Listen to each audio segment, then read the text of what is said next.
आप शंकर भगवान को जल चढ़ाएं, थोड़ा सा जल पात्र में रख लें।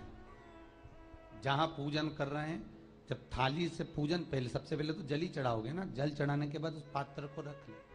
थोड़ा सा पानी उसमें बचा लें, 2-4 बूंद, 8 बूंद, 15 बूंद, 20 बूंद, 1 चुल्लू, थोड़ा सा।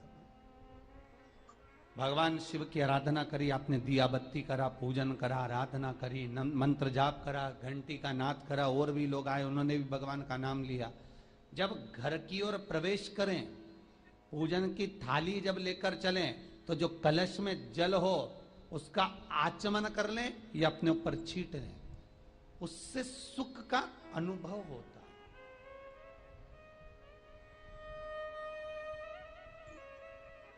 है। स्कंद पुराण कहती है, मनुष्य के जीवन के दुख को समाप्त करने में जल की परिभाषा प्रबल है। फिर निवेदन करूंगा, कहीं जाकर मत रोइए, कहीं जाकर मत कहिए कि आपको तकलीफ क्या है। ना रिश्तेदारों से, ना नातेदारों से, ना कुटुंब से, ना कबीले से, ना अपनों से, किसी से नहीं कहना कि दुख क्या है।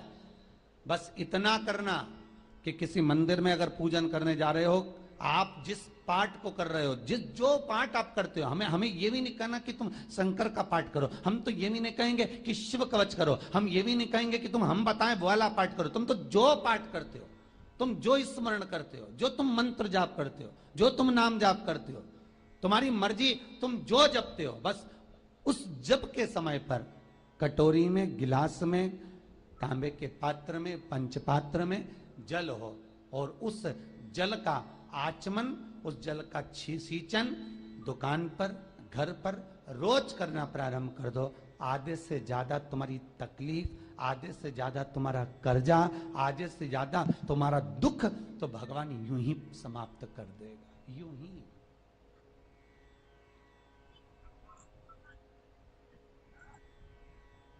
हम जल कौन सा सींचते हैं? भगवान अपनी दुकान पर पानी कौन सा छोड़ते हैं?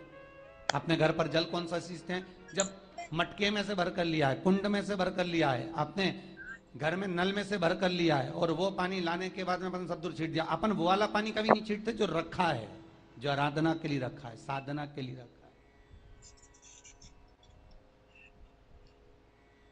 जो भगवत स्मरण के लिए रखा है, हमने वो नहीं छीटा। हम तो भर कर लाए और छीट दिए।